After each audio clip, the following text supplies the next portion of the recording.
เป็นโปสเตอร์เกี่ยวกับอาหารลาวเนาะอาหารลาว2 หูปในหูปภาพนี่ก็คือก้อยป้าเนาะก้อยป้านังคือว่าเป็นเมนูเด็ดของลาวเนาะเป็นอาหารพื้นบ้านพื้นเมืองของลาวก้อยป้าคือว่าเป็นอาหารเอกลักษณ์ของกินของลาวเฮาแท้ๆและอีกเมนูหนึ่งก็คือสั่วหมักจ้องเนาะหมักจ้องเนาะก็คือว่าเฮาก็เคยสั่วหมักจ้องหรือว่าลาบหมักจ้องเฮาก็เคยนำเสนอไปให้ FC ให้ท่านผู้ชมเบิ่งแล้วว่าจ้องลาบหมักจ้องสั่วหมักจ้องนี่ถือว่าเป็นอาหารเอกลักษณ์ของเราหากินได้ยากเนาะซึ่งหมักจ้องนี่ก็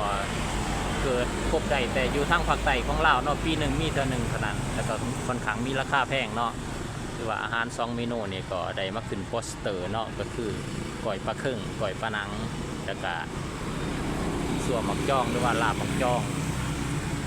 คือว่าอนาคตต่อหน้าอาจจะได้รับการพิจารณาเป็นมรดกหรือว่าอาหารประจำลาวก็ได้เนาะพ่อแม่พี่น้องถ้าพังลุงพังเสียน้ำกันว่าอนาคตจะเป็นอะไรเกี่ยวกับอาหารลาวเขาก็มาเห็นอีกโปสเตอร์หนึ่งเนาะว่าเป็นประเภทแจวตัวนี้สารพัดแจวเนาะก็ถือว่ามีหลายแจวในลาวเฮาก็มีแจวปลาบั่มแจวหอมปลอมแจวบองซิ่งควงแล้วก็แจวหมักหมาดแจวหมักหมาดแพงหัวพันเนาะก็คือว่าเป็นอีก1 แจวคนลาวกินข้าวเหนียวจำแจวปลาแดกหรือว่าขาดกันบ่ได้เนาะประเภทตำก็มีคือกันเนาะนี่ก็คือประเภทตำมีตำหมักทั่วตำหมักแตงตำหมักหุงเมืองหลวงว่าคือว่าเป็นอาหารประเภทตำเนาะอาหารท้องถิ่นอาหารพื้นบ้านของลาวเฮาก็คือว่าอุดมสมบูรณ์ไปด้วยอาหารการกินแล้วก็เป็นเอกลักษณ์เนาะตัวนี้ก็เป็นเฟอเนาะเป็นเฟองัวคือว่าเป็นอาหารที่ว่าคนลาวก็นิยมกินเนาะคือว่ากินง่ายเนาะสะดวกสบายสามารถหากินได้ทุกภาคของประเทศตัวนี้ก็ประเภทเพาะแกงเนาะพ่อแม่พี่น้องก็ถือว่ามีโอปลาดุกใส่หน่อไม้สุกก็ถือว่าอาหารเป็นเอกลักษณ์ในท้องถิ่นนี่ออขี้เล็กหรือว่าแกงขี้เล็กเนาะแล้วก็โอปลาดุกหน้าโปสเตอร์นี่ก็เป็นอาหารลาวอีกอย่างหนึ่งทางภาคเหนือนอกแขวงหลวงพระบางนะก็แม่นอ้อลามใส่สีงัวแห้งก็อ้อลามถือว่าเป็นเอกลักษณ์ประเภทหนึ่งอยู่ที่แขวงหลวงพระบางเนาะก็ถือว่ามีหลายสิ่งหลายอย่างหลวงพระบางเมืองมรดกโลกตัวนี้ก็ประเภทต้มประเภทแกงเนาะก็ถือว่ามีหลายเนาะมีต้มไก่ลาดต้มปลานังต้มสุดปลานังหรือว่าต้มปลาดุกใส่หน่อไม้ส้มเนาะก็ถือว่าเป็นอีกอาหารที่เป็นเอกลักษณ์ของคนลาวเฮาเนาะตัวนี้ก็เป็นซุปผักเนาะเป็นซุปผักตามฤดูกาลเนาะถือว่าลาวเฮาก็มีอาหารการกินที่แบบเรียบง่ายเนาะว่าผักนางอันหยังก็อุดมสมบูรณ์ตามธรรมชาติเก็บมาซุปเก็บมา1เนาะแล้วก็ปรุงแต่งใส่ขิงใส่ในง่าใส่ปลาแดกหรือว่าก็ถือว่าเป็นอาหารที่สร้างรสชาติดีต่อสุขภาพเนาะเป็นอาหารเพื่อสุขภาพอาหารจากธรรมชาติล้วนตัวนี้ก็เป็นอาหารลาวอีกเนาะเป็นประเภทปิ้งประเภทย่างซีนทุบเป็นซีนทุบเนาะเป็นซีนทุบดูขางหมูซีน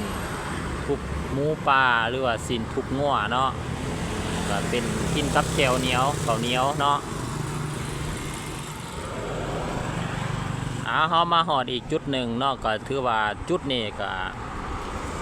ทั้งด้านหน้าก็แมนโรงแรมเศรษฐาพลัสเนาะถือว่าเป็นโรงแรม5 ดาวที่มีชื่อเสียงเคียงคู่กับนครหลวงเวียงจันทร์มายาวนานเนาะภาพที่ท่านเห็นนั่นก็คือความอุดมสุ่มเย็นเนาะของต้นสามสาเนาะก็ถือว่าเป็นต้นไม้ใหญ่เนาะที่ว่าอยู่ในถนนแห่งนี้ก็ถือว่ามีความอุดมสุ่มเย็นเนาะก็เฮาก็เห็นได้เนาะคือว่าต้นไม้ก็ขนาดใหญ่ตัวหลาย10 ปีแล้วเพิ่นก็ยังอนุรักษ์ไว้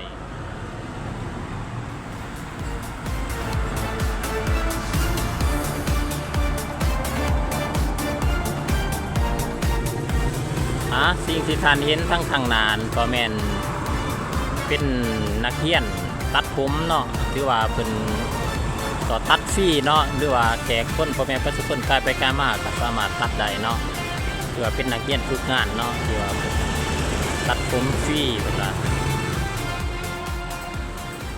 เพื่อเพิ่นก็เปิดตัดผมฟรีเนาะว่าไปใกล้ไปกล้ามาก็อยากตัดผมฟรีก็ได้เนาะเป็นนักศึกษานักเรียนโรงเรียนตัดผมเนาะ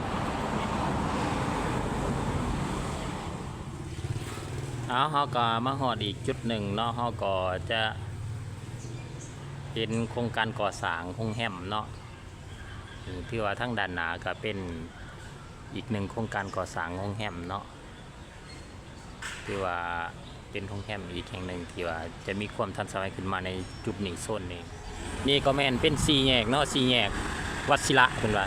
ทั้งด้านหน้าก็เป็นอาหารเบียร์เนาะเป็นอาหารเครื่องดื่มหรือว่าจุดนี้ก็ยามมื้อแลงก็จะมีผู้คนมานั่งดื่มจิบๆเบาๆชมบรรยากาศเนาะถือว่าเป็นอีกหนึ่งจุดหนึ่งที่ได้รับความนิยมชมชอบอยู่ใจกลางนครหลวงนี่แหละตัวนี้ก็เป็นอาหารสุกี้เนาะชื่ออาหารว่าที่ฮักสุกี้ก็ถือว่าเป็นอีกหนึ่งเมนูอาหารเนาะที่ว่าผู้คนนิยมชมนี้ก็คือบริเวณไก่กับถาดดำเนาะก็ถือว่าเราจะเห็นชุมชนพ่อแม่ประชาชนขายแนวอยู่แนวกินเต็มเพราะว่า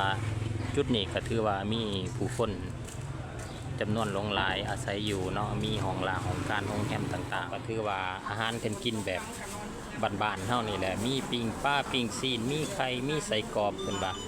มีแจ่วมีสมพักต่างๆตอนนี้เราก็จะแวะกินเฟอเนาะเมื่อยเนาะเมื่อยยังเราก็จะไปกินเฟอแล้วว่าแล้วเนาะนี่เขาก็จะมากินเฟอเนาะแต่ถือว่ายางเลาะเที่ยวเลาะส้มเวลาอยู่กับปวดแข้งปวดขาหิวเข่าแล้วก็เลยสิพามากินเฟ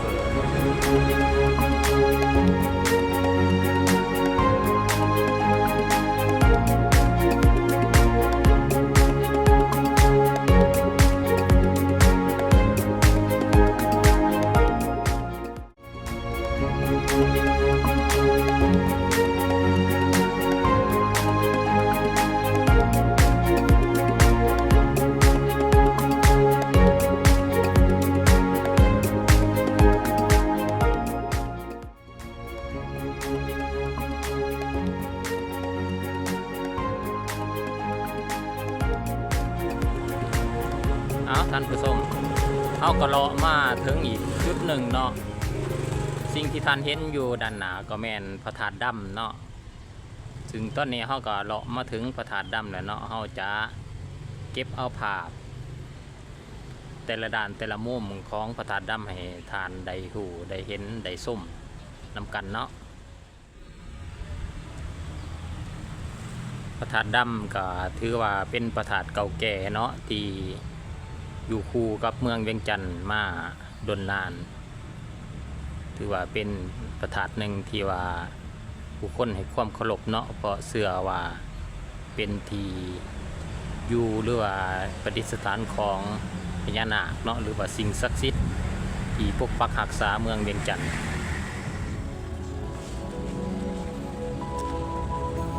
พระธาตุดำเนาะก็ถือว่ามีประวัติยาวนานเนาะ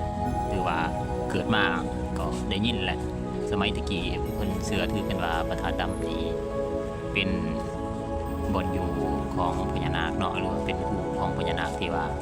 ขึ้นมาปกปักรักษาเมืองเวียงจันทน์เนาะถือว่าสถานที่แห่งนี้ถือว่าเป็นสถานที่สำคัญเนาะเป็นยังสถานที่แห่งนี้ถือเป็นที่เคารพกับไหว้บูชาเพราะว่าเชื่อว่าหลายคนให้ความเคารพในสถานที่แห่งนี้เพราะว่าเชื่อว่าเป็นบ่อนขึ้นลงขององค์พญานาคเนาะพญานาคที่ว่าคุ้มครองปกปักรักษาเมืองเวียงจันทน์ยามเกิดมีศึกสงครามภัยสงครามก็จะมีสิ่งศักดิ์สิทธิ์หรือว่าพญานาคเพิ่นจะขึ้นมาในจุดนี้นะถือว่าเป็นอย่างจังสื่อพระธาตุดำพระธาตุดำก็ถือว่าเป็นธาตุแปดเหลี่ยมที่มีสีดำการบูรณะก็เพิ่นก็บ่ได้บูรณะเนาะเพิ่นก็ยังอนุรักษ์รักษาไว้ในรูปแบบคงเดิมเนาะเนื่องจากว่าสมัยก่อนก็ถือการจุดเผาทำลายเฮ็ดให้องค์พระธาตุเป็นสีดำแล้วก็ปัจจุบันเป็นพระธาตุก็มีความเก่าแก่เนาะปรากฏให้เห็นสิ่งปรักหักพังหรือว่าก้อนอิฐ ดินจีที่ว่าเสื่อมไปตามกาลเวลาบริเวณอ้อมหอบพระธาตุดำก็ถือว่ามีหาดอาหารเนาะเป็นเห็ดเป็นหาดอาหารหาดคอฟฟี่หลายๆถือว่าอ้อมแอมบริเวณพระธาตุดำก็ถือว่ามีบรรดาอาหารลาวอาหารยุโรปหรือว่าอาหารต่างประเทศหลากหลายนี่ก็คือองค์พระธาตุดำเนาะพ่อแม่พี่น้องว่ามีความเก่าแก่เราจะเห็นได้ถึงก่อนอิฐก่อนยินจีก็มีการผุพังไปตามกาลเวลาพระธาตุดังกล่าวก็ยังเป็นที่เคารพกราบไหว้ของผู้คนเป็นส่วนใหญ่เนาะก็ที่ว่ามีความเคารพมีความนับถือเราจะเห็นได้ถึงความเก่าแก่เนาะอันนี้ก็เป็นก่อนอิฐก่อนดินจีว่าเศษกระลุกผุพังมีต้นไม้ใบหญ้าขึ้นโอบองค์พระธาตุ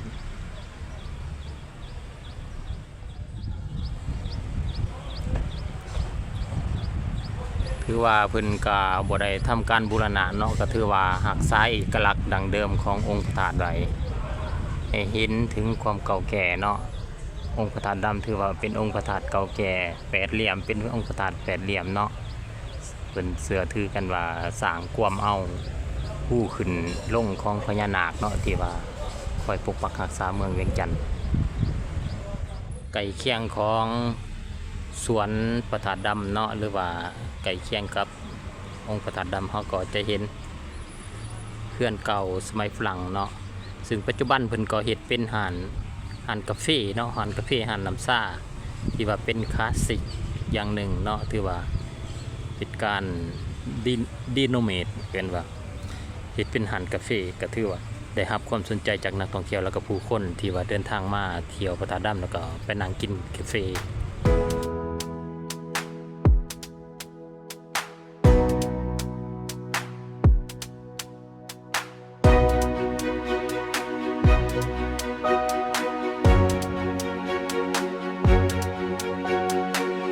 จะผ่านเบื้องอีกด่านมุมหนึ่งของพระธาตุดำเนาะก็คือว่าพระธาตุดำในการตั้งอยู่วงเวียนธาตุดำคือว่าสามารถเบื้องวิวที่ทันใดในหลายๆมุมเนาะเพราะว่าเป็นวงเวียนอยากอยู่มุมใดก็ได้เนาะอีกมุมนี้ก็เราจะเห็นวิวที่ทัดอย่างหนึ่งเนาะก็คือด้านหลังและก็ด้านข้างจะมี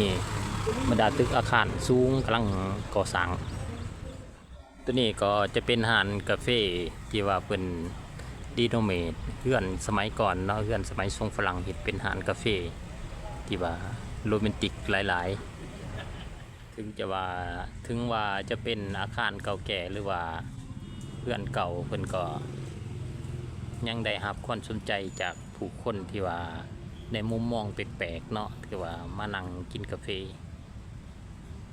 ถือว่าเป็นอีกหนึ่งสถานที่ที่ว่ามีเสน่ห์นี่ก็จะเป็นด้านในเนาะเพิ่นก็มีการตกแต่งแบบคลาสสิกเนาะมีการประดับประดาเอย่องด้วย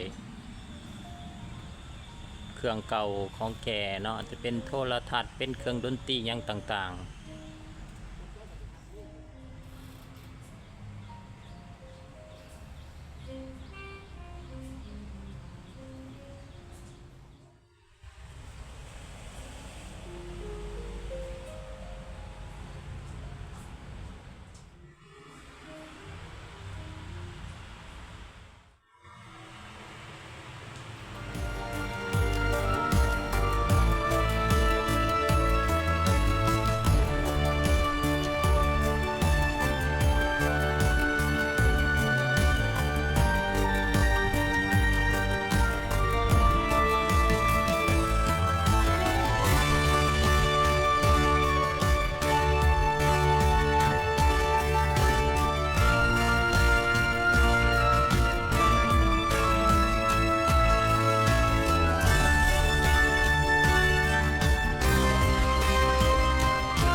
วดขา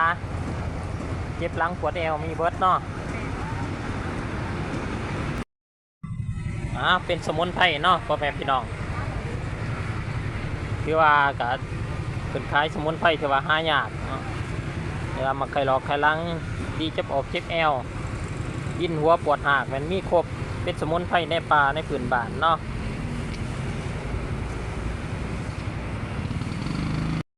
นี่ก็เป็นสมุนไพรหายากเนาะพ่อแม่พี่น้องเพิ่นก็มาว่างขายจังซี่แหละว่าผู้ใดอยากได้ยังมีเบิดเนาะว่าดีเจ็บหลังปวดแอวกินข้าวบ่แซ่บนอนบ่หลับมีเบิดนี่สมุนไพร